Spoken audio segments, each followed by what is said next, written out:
आज आपण शुभेच्छा समारंभासाठी एकत्र जमलेलो आहोत, निरोप देण्यासाठी नाही. मी माझ्या या 10व्या बॅचला आज शुभेच्छा देत आहे. फार आनंदही होतोय आणि तुमच्यासारख्या छान मुलांचा सहवास इथून पुढे मिळणार नाही याचं थोडंसं वाईटही वाटतं. सर्वप्रथम सर्व पेपरसाठी अगोदर तुम्हाला शुभेच्छा. मराठीपासून ते भूगोलपर्यंत सर्व पेपर अतिशय छान मनापासून लिहा. सर्व पेपरला खूप खूप शुभेच्छा. आणि विशेष म्हणजे ध्येयाची आठवण ठेवत अभ्यास करा. पुढे आपल्याला काहीतरी करायचंय या उद्देशाने अभ्यास करा. आणि सगळ्यात महत्त्वाचं म्हणजे आपल्या आई वडिलांना आनंद द्यायचा आहे यासाठी अभ्यास करायचा आहे. स्वतःचं भविष्य आपल्याला घडवायचंय, चांगलं घडवायचंय याहीसाठी अभ्यास करायचा आहे. आणि एक नेहमी लक्षात ठेवा, मी भरपूर वेळा हे सांगितलेलं आहे की आयुष्यातली पहिली 25 वर्ष ही जर तुम्ही अभ्यासात घालवली तर उर्वरित 75 वर्ष खूप आनंदात घालवा. आणि या उलट पहिली 25 वर्ष जर मौज मजेत घालवली तर उर्वरित 75 वर्ष खूप कष्ट करावे लागतात. म्हणून आपले आई वडील जे करत आहेत त्यापेक्षा थोडं काहीतरी वेगळं आपल्याला करायचं हे ध्यानात ठेवा. खूप कष्ट ते करतायत, खूप कष्टाने तुम्हाला शिकवतायत. शाळेची फी असेल, क्लासची फी असेल, या सगळ्यांची तुम्ही जाणीव ठेवा. खूप ते कष्ट करतायत तुमच्यासाठी आणि ते बिचारे तुम्हाला काही म्हणत सुद्धा नाही की आपल्याला ते स्वतः कष्ट करतात, तुम्हाला शिकवतात. त्या बदल्यात फक्त त्यांना मार्क पाहिजे, बाकी काही नको. तुम्हाला पाहिजे ते तुम्हाला देतायत. काहीही कष्ट करण्याची तयारी तुम्हाला हवं ते देण्यासाठी त्यांना ते जे कष्ट करतात आणि कुठल्याही प्रकारचं कष्ट करण्याची त्यांची तयारी असते का तर आपल्या मुलांना, आपल्या मुलाला, मुलीला पाहिजे ते आपल्याला प्रोव्हाइड करता आलं पाहिजे यासाठी ते अविरत मेहनत घेतात. म्हणून याची जाणीव ठेवा आणि खूप अभ्यास करा. माझी प्रत्येक कृती ही माझ्या आई वडिलांना आनंद देणारी असेल असाच नेहमी विचार मनात ठेवा. आणि एक ध्यानात ठेवा की आयुष्याच्या वळणावर खूप वेगवेगळे प्रसंग तुमच्या येणार आहेत.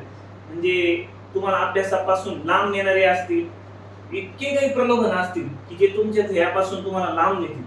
परंतु तुम्ही सकारात्मक विचार ठेवा, स्वतःचं माइंड स्टेबल ठेवा आणि या अशा चुकीच्या वळणावर आपल्याला जायचं नाही. अभ्यासापासून परावृत्त करणाऱ्या भरपूर काही गोष्टी आहेत.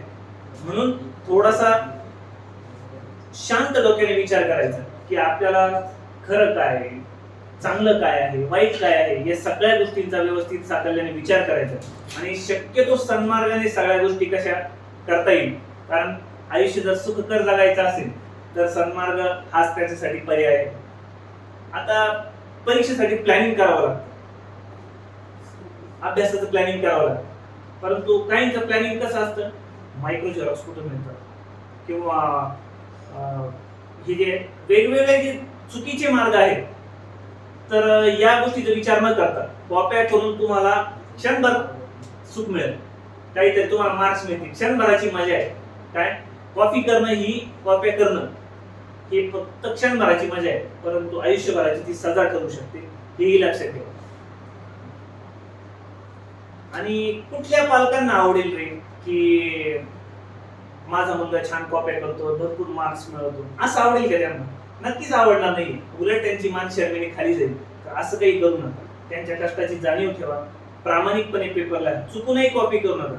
काय होईल, थोडेसे मार्क्स कमी पडतील परंतु तुमच्या आयुष्याचा प्रवास सोपा होईल. आणि या उलट थोड्याशा मार्काच्या हव्यासापायी तुम्ही कॉप्या कराल, तुम्हाला 80-90% पडतील परंतु ते पुढे वर्क होणार नाही.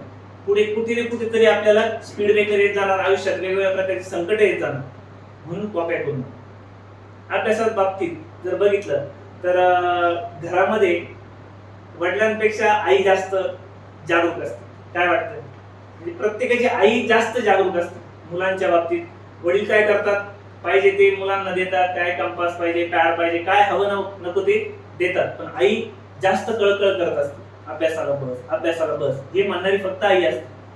काय वाटतं? प्रत्येकाच्या घरात हेच वातावरण आहे. थोड्याफार फरकानं आईच सगळ्यांना सांगत असते की अभ्यास कर, अभ्यास कर. सगळ्यात जास्त धडपड करण्याची तिची जी वृत्ती असते का तर आपल्या मुलाचं, आपल्या मुलीचं कल्याण व्हावं. आणि चुकूनही आपल्या आई वडिलांच्या डोळ्यात धूळफेक करू नका. तिला खरा आनंद तेव्हाच होईल ज्यावेळेस तुम्ही प्रामाणिकपणे कष्ट करून पेपर लिहाल आणि चांगले मार्क्स मिळवाल. खरा आणि स्वच्छ निखळा असा आनंद तिच्या चेहऱ्यावर तुम्हाला तेव्हाच पाहायला मिळेल जेव्हा तुम्ही प्रामाणिकपणे पेपर द्याल. कॉप्या करून तुम्हाला मी सांगितले की तात्पुरत्या क्षणाचा तुम्हाला आनंद मिळेल, पण आयुष्यभराची किंमत तुम्हाला मोजावी लागेल. म्हणून कॉपी करणं म्हणजे क्षणभराची मजा, पण आयुष्यभराची सजा असते, हे नेहमी ध्यानात ठेवा. आपल्या आयुष्याची इमारत ही प्रामाणिकपणाच्या विटीवरच आपल्याला उभी करायची, हे ध्यानात घ्या. बघा, खूप सुंदर तुमचं आयुष्य होईल. आणि पुन्हा एकदा या परीक्षेसाठी तुम्हाला खूप खूप शुभेच्छा. चांगल्या प्रकारे पेपर लिहा आणि आनंद मिळवा.